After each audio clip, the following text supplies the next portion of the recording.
ஸ்ரேயப்பதியாகிய பகவான் ஸ்ரீமன் நாராயணனை வணங்கி இந்த 33வது மகாபாரத வகுப்பை தொடங்குவோம். மகாபாரதத்தின் 3வது முக்கிய பருவமாகிய வனப்பருவத்தில் இருக்கிறோம். ஆதி பருவம், சபா பருவம், வனப்பருவம். வனப்பருவத்தில் இருக்கிறோம்.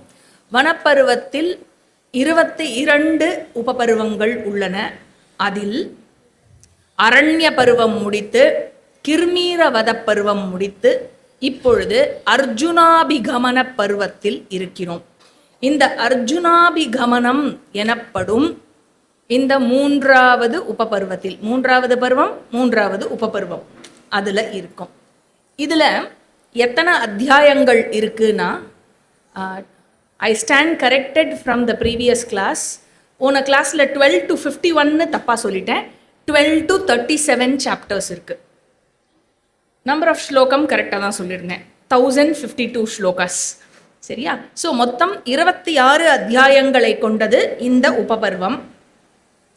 அதில் சென்ற வாரம் 18வது அத்தியாயம் வரை பார்த்து முடித்தோம்.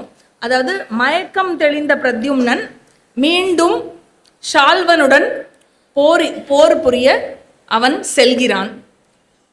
ஷால்வனை தலையிலும் மார்பிலும் முகத்திலும் அடிக்கிறான் பிரத்யும்னன். அதனால் உணர்விழந்து போனான் ஷால்வன், கீழே விழுந்தான்.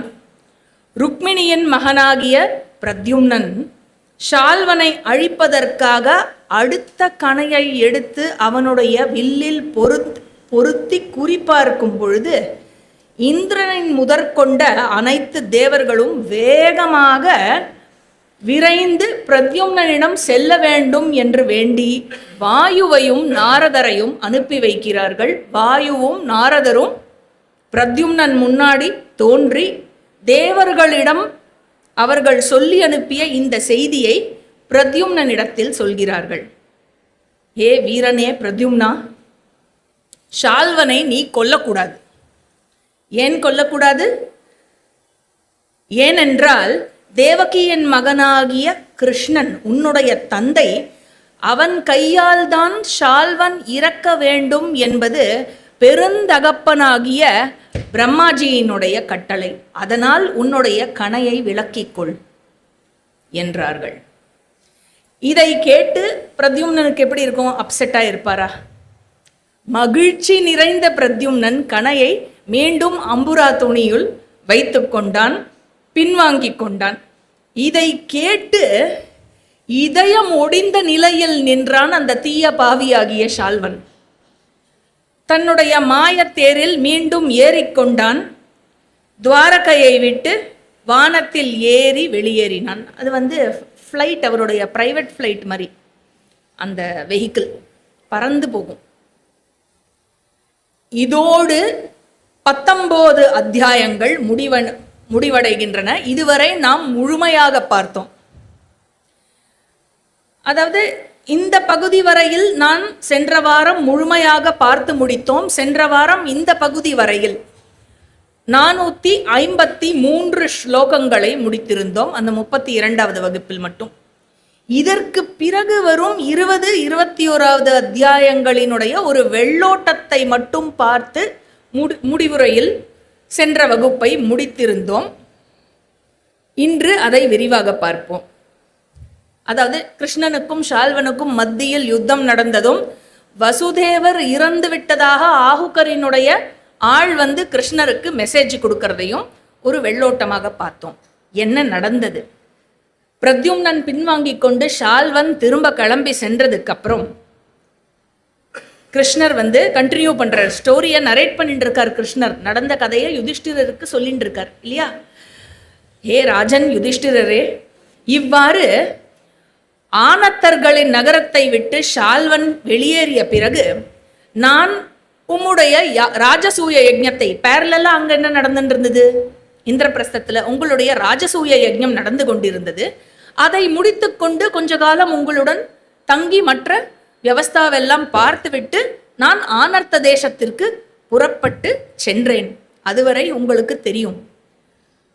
துவாரகா நகருக்குள் நான் நுழையும் பொழுது அங்கு ஒளி இழந்து இருந்த என் துவாரகை நகரத்தை நான் கண்டேன். அங்கு வேத உச்சரிப்புகள் கேட்கவில்லை, வேள்விகளின் ஒலி கேட்கவில்லை. மங்கையர்கள் எல்லோரும் ஆபரணங்களை இழந்து நின்றார்கள். தோட்டங்கள் எல்லாம் அழிந்து கிடந்தன. இக்காட்சியை நான் கண்டு அச்சம் கொண்டேன். ஹிருதிகனினுடைய மகனான ஹார்திகன் என்று அழைக்கப்படும் கிருதவர்மா, கிருதவர்மாவிடம், கிருதவர்மா யாரு அப்படின்னாக்க கிருஷ்ணரினுடைய நாராயணி சேனாவோட கமாண்டர் இன் சீஃப் கிருதவர்மா. கிருதவர்மாவை அழைத்து என்ன நடந்தது கிருதவர்மா என்று கேட்டேன்.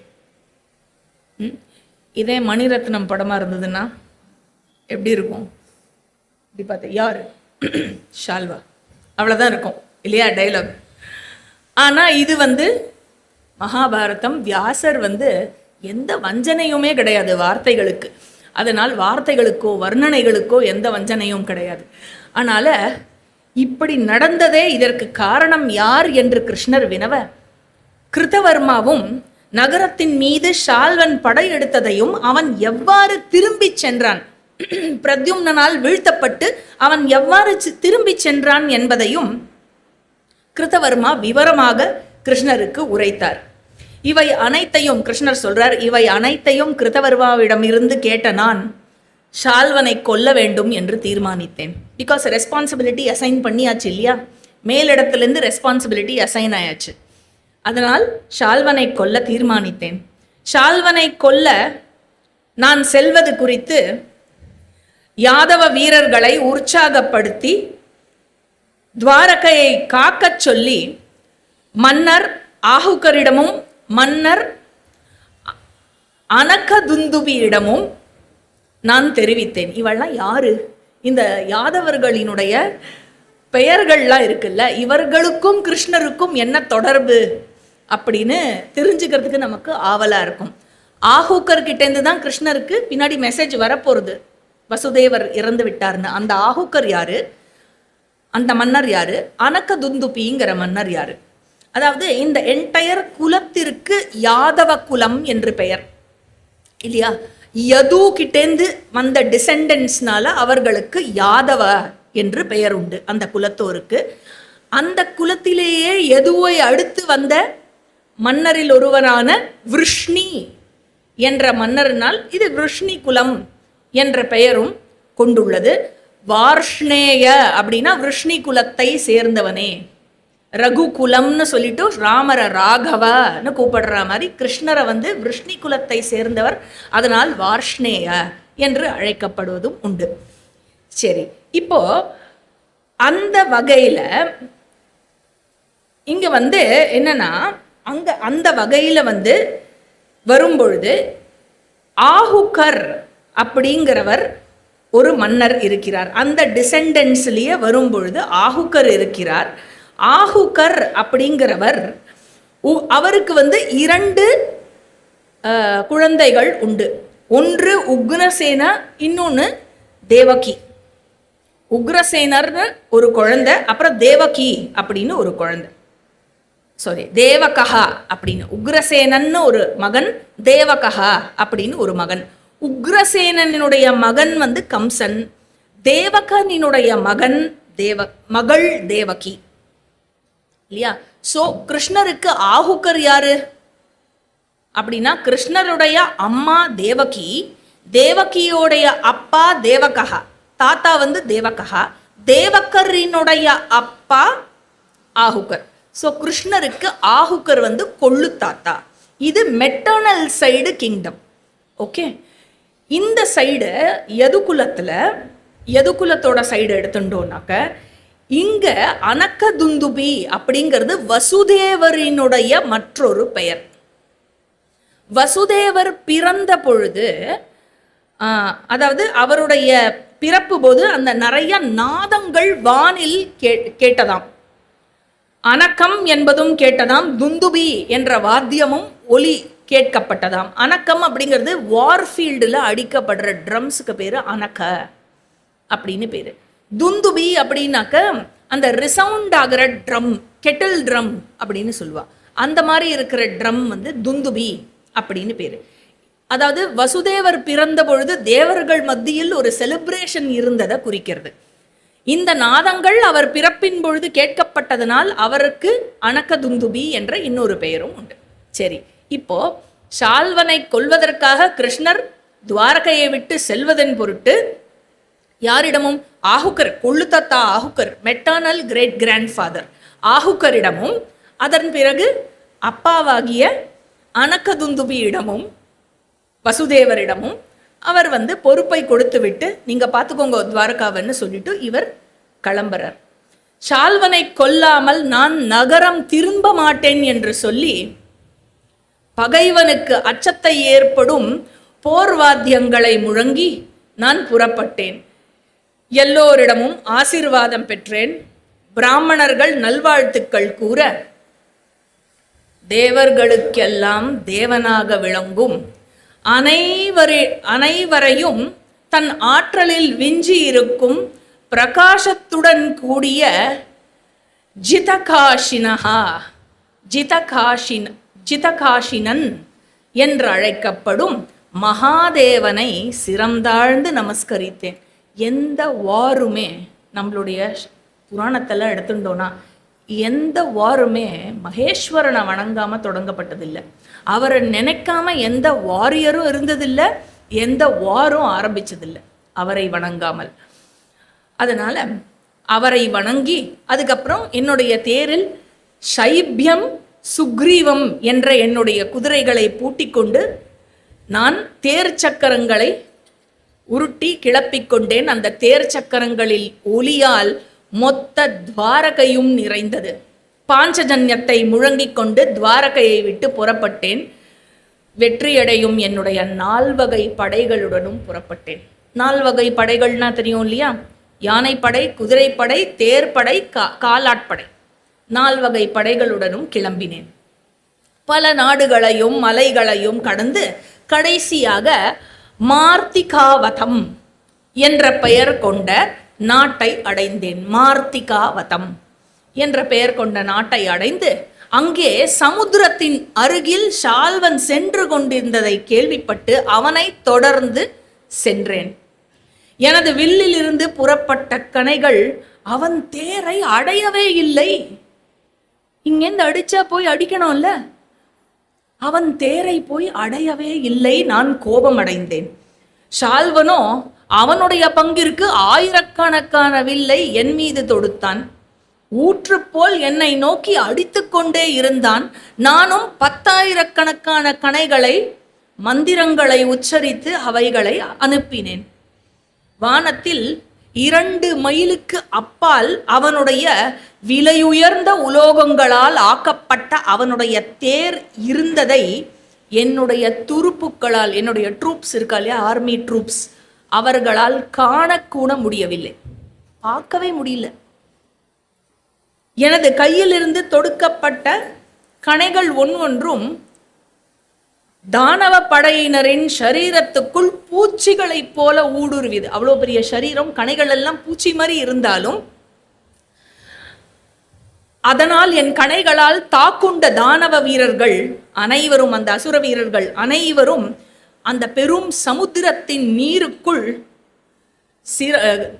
கைகள் வெட்டப்பட்டு, தோள்கள் வெட்டப்பட்டு, கால்கள் வெட்டப்பட்டு, தலை வெட்டப்பட்டு முண்டமாக அந்த தண்ணீருக்குள் பேரொலியை எழுப்பிக் கொண்டு விழுந்து கொண்டே இருந்தார்கள். அவ்வாறு விழுந்து கொண்டிருந்த ஒவ்வொரு வரையும், ஒவ்வொரு சடலத்தையும் அந்த சமுத்திரத்தில் இருந்த பெரிய பெரிய விலங்குகளால் அவர்கள் விழுங்கப்பட்டார்கள். தனது வீரர்கள் இவ்வாறு விழுவதை கண்ட ஷால்வன் மாயையின் துணையுடன் போர் புரிய தொடங்கினான். அவன் என்னை நோக்கி தொடர்ச்சியாக பல ஆயுதங்களை ஏவினான். கதாயுதம், கலப்பை, இறகு கொண்ட கணைகள், ஈட்டிகள், போர் கோடாரிகள், வாட்கள், ஈட்டிகளை போன்றிருக்கும் கணைகள், அகலமான வாட்கள், சுருக்கு கயிறுகள். அவன் ஏவிய அஸ்திரத்துல சுருக்கு கயிறும் இருந்தது. அதன் பிறகு தண்டங்கள், ஏவுகணைகள் கூட, மிசைல்ஸ் கூட என் மீது மழையென பொழிந்தன. பதில் மாயையால் நான் வெகு விரைவாக அவைகளை அழித்து வந்தேன். தன் மாயையானது பலனற்று போவதை கண்ட அவன் என்ன செய்தான்? மலை சிகரங்களை பிடுங்கி என் மீது அடிக்கத் தொடங்கினான், போர் புரியத் தொடங்கினான். ஏ ராஜா, அங்கு இருளும் வெளிச்சமும் அந்த போர் நடக்கும் பொழுது அந்த மாயையினால், அவன் செய்த மாயையினால் இருளும் வெளிச்சமும் குளிரும் வெப்பமும் மாறி மாறி ஏற்பட்டன. அங்கு நிலக்கரி சாம்பல் மற்றும் கணைகளால் மழையாக பொழிந்தது. பிறகு வானத்தின் மாடமானது 100 சூரியன்கள் கொண்டது போலும் 100 சந்திரன்கள் கொண்டது போலும் 1000-10,000 நட்சத்திரங்கள் உடையது போலும் இது பகலா அல்லது இரவா என்று கண்டறியாமலேயே ஒரு காட்சியானது இருந்தது. நான் பிரக்ஞாஸ்திரம் என்ற அஸ்திரத்தை அவன் மீது ஏவினேன். ஆனால் யுதிஷ்டிரரே, அது செதில் செதிலாக மாறி காற்றில் இழுத்துச் செல்லப்பட்டு விட்டது. அங்கே பெரும் போர் ஒன்று நடந்தது எனக்கும் ஷால்வனுக்கும் மத்தியில். இப்படி போர்க்களத்தில் என்னுடன் மாயையோடு போர் புரிந்து கொண்டிருந்தான் ஷால்வன். என் குதிரைகளையும் தேரையும் 100கணக்கான கணைகளால் அவன் மூட ஆரம்பித்தான். என் உடல் கொஞ்சம் கொஞ்சமாக பலவீனம் அடைந்தது. யாரு சொல்றாரு? இது கிருஷ்ணர் சொல்றார். அவனோடு போர் புரிந்த பொழுது என்னுடைய உடல் கொஞ்சம் கொஞ்சமாக பலவீனம் அடைந்து, தாருகன் எப்படி இருந்தான் என் தேரோட்டி? தாருகனுடைய மார்போ தலையோ இரண்டோ கரங்களோ உடலில் உள்ள எந்த பாகமோ அம்புகளால் புண்படாத இடம் என்ற ஒன்று இல்லவே இல்லை. அவன் உடலில் இருந்து இரத்தம் ஒழுகிக்கொண்டே இருந்தது. அப்படி இருந்த தாருகனுக்கு நான் உற்சாகத்தை ஊற்றினேன். அப்பொழுது அவனை உற்சாகப்படுத்தி கொண்டிருந்த பொழுது ஆஹூக்கரிடம் இருந்து செய்தியை கொண்டு வந்தார் ஆஹூக்கருடைய ஒரு மனிதர் ஒருவர். வேகமாக ஆஹூக்கரிடம் இருந்து இந்த செய்தியை சுமந்து கொண்டு வந்தார். அந்த மனிதரோ என்னிடம், கேசவா, உன் தந்தையின் நண்பராகிய ஆஹூக்கர் உன்னிடம் சொல்லி என்னிடம் செய்தி அனுப்பியிருக்கிறார். நீ இல்லாத துவாரகையில் ஷால்வன் வந்து வசுதேவரை கொன்றுவிட்டான். அதனால் உடனடியாக போரை நிறுத்து. ஹே ஜனார்தனா, துவாரகைக்கு உடனே செல். துவாரகையை காப்பாற்று கிருஷ்ணா, துவாரகையை காப்பாற்று. அதுவே இப்பொழுது உன்னுடைய முதல் கடமை. இந்த வார்த்தைகளை கேட்ட என்னுடைய இதயம் கனத்து போனது. என்ன செய்ய வேண்டும் என்பதை என்னால் உறுதி செய்து கொள்ளவே முடியவில்லை. சாத்யகி அங்கு இருக்கிறார், பலராமன் இருக்கிறார், சாருதேஷ்ணன் இருக்கிறான், சாம்பன் இருக்கிறான், பிரத்யும்னன் இருக்கிறான். சாத்யகி, பலராமன், சாருதேஷ்ணன், சாம்பன், பிரத்யும்னன். இவெல்லாம் யாரு? சாருதேஷ்ணனும் பிரத்யும்னனும் கிருஷ்ணருக்கும் ருக்மிணிக்கும் பிறந்த மகன்கள். சாம்பன் என்றவன் கிருஷ்ணருக்கும் ஜாம்பவதிக்கும் பிறந்த மகன். எல்லோருமே பெரிய பெரிய வீரர்கள். பலராமர் உங்களுக்கே தெரியும், கிருஷ்ணருடைய அண்ணா. சாத்யகி யாரு அப்படின்னா யுயுதானஹா அப்படின்னு இன்னொரு பேர் இருக்கு. அத்ர சூரா மகேஷ்வாசாஹ காஷிராஜஸ்ச வீரியவான், சாரி, யுயுதானோ விராட்டஸ்ச சைப்யஸ்ச நரபுங்கவஹா. ஸோ யுயுதானஹா சாத்யகிஷ்சாபராஜிதஹா இன்னொரு இடத்துல வரும்.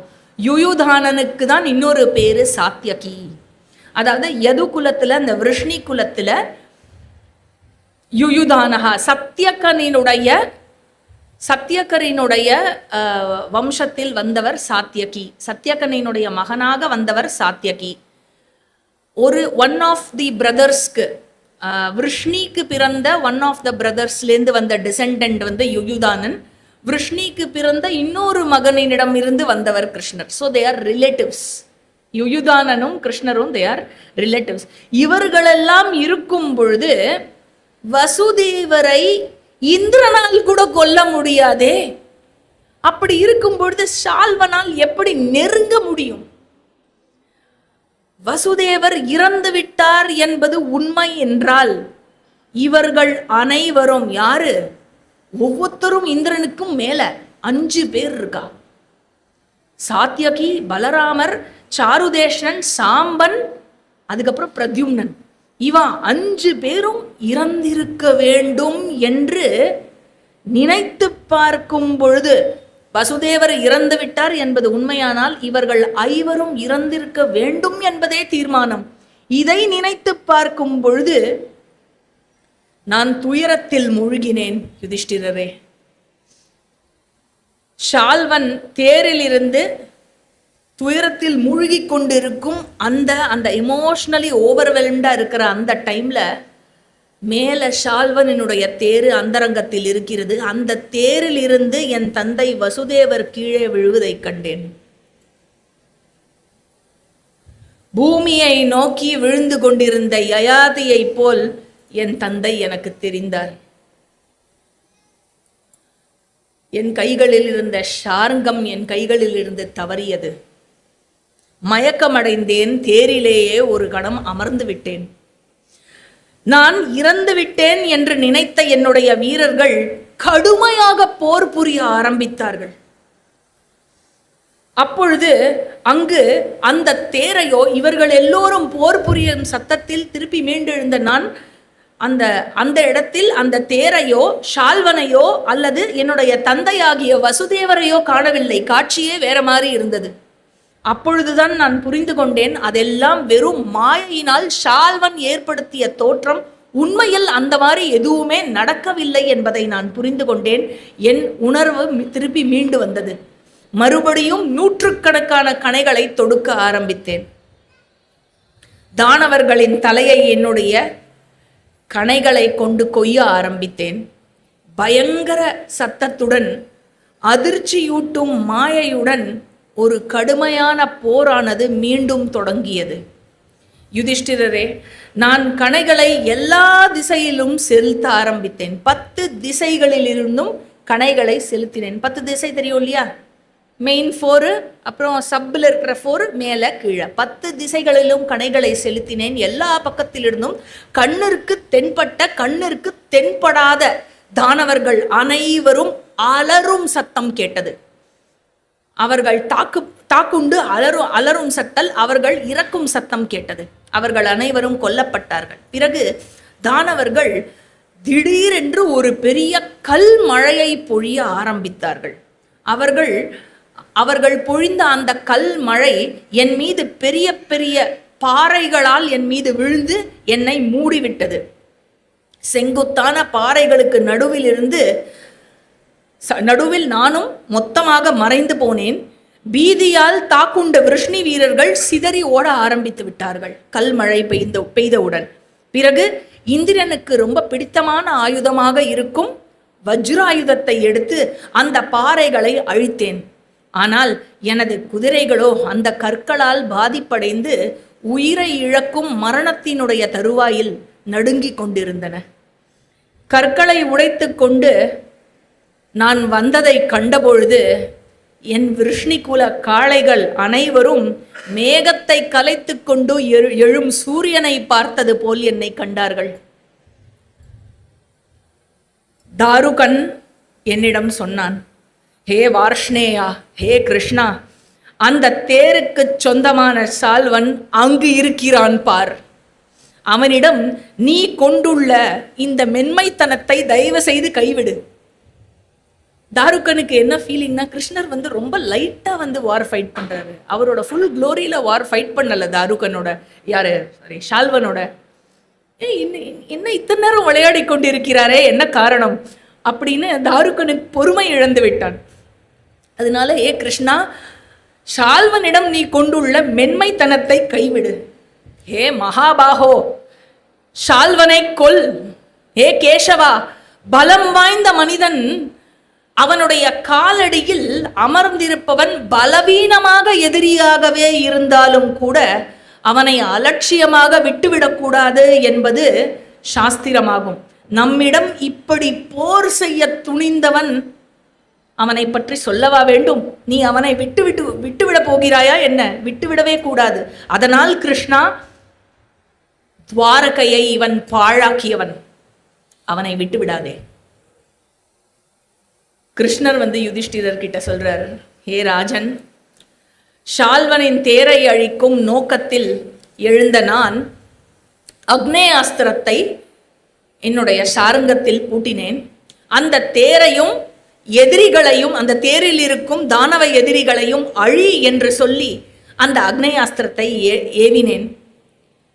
அவனுடைய தேரும் அதில் இருந்த தானவ வீரர்களும் பொசுங்கினார்கள், சாம்பலானது. சுதர்சன சக்கரத்தை சௌப நகரத்தை நோக்கி, ஷால்வனினுடைய நகரம் சௌப நகரத்தை நோக்கி அதை ஏவினேன்.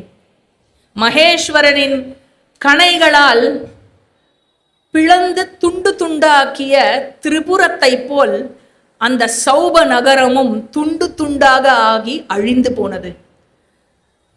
சௌபத்தை அழித்துவிட்டு சுதர்சன சக்கரம் மீண்டும் என் கைக்கு திரும்பியது. உடனே அதை ஷால்வனை நோக்கி வீசினேன். ஷால்வனின் உடல் இரண்டாக பிளந்தது. பாஞ்சஜன்யத்தை கொண்டு வெற்றியை முழக்கமிட்டேன். விருஷ்ணிகுல காளைகளுக்கு மகிழ்ச்சியை ஊட்டினேன். மேரு மலை சிகரம் போன்ற அவர்களுடைய சௌப நகரம் மொத்தமாகவே பொசுங்கி விழுந்ததை கண்ட அசுரர்கள் அந்த சத்தத்தில் சிதறி, மிச்சம் இருந்த அசுரர்கள் அந்த சத்தத்தில் பீதியுண்டு சிதறி ஓடிவிட்டார்கள். இதன் காரணமாகவே, ஏ ராஜன் யுதிஷ்டிரரே, என்னால் ஹஸ்தினாபுரம் வர முடியவில்லை. இதுதான் கான்டெக்ஸ்ட். ஷால்வனுக்கும் கிருஷ்ணருக்கும் நடந்த யுத்தத்தை நரேட் பண்ணார் இல்லையா, விளக்கமாக சொல்ல சொன்னார். எதனால வரவில்லை அவர் அந்த பகடை விளையாட்டின் பொழுது அப்படின்னா, இதன் காரணத்தினால்தான் என்னால் வர முடியவில்லை. நான் மட்டும் வந்திருந்தால் துரியோதனன் உயிருடன் இருந்திருக்க மாட்டான், பகடையாட்டமும் நடந்திருக்காது. என்ன செய்வது? அணையே உடைந்த பிறகு நீரை தேக்குவது என்பது முடியாத காரியம். அதுபோல் நடந்த தவறு நடந்து விட்டது. இதை சொல்லிய பிறகு, இதை பேசிய பிறகு மதுசூதனன் பாண்டவர்களை வணங்கி பாண்டவர்களிடம் இருந்து விடை பெற்றான். பாண்டவர்களும் மதுசூதனனை வணங்கினார்கள். திரௌபதி கிருஷ்ணனை கண்ணீரால் வழிபட்டாள். சுபத்ராவும் அபிமன்யுவும் கிருஷ்ணருடைய தங்கத் தேரில் ஏறி கிருஷ்ணருடன் துவாரகைக்கு கிருஷ்ணன் அவர்களை கூட்டிக் கொண்டு சென்றான். திருஷ்டத்யும்னன் திரௌபதியினுடைய 5 குமாரர்களை தன்னுடன் அழைத்து கொண்டு காம்பில்ய நகரத்திற்கு சென்றான். அதன் பிறகு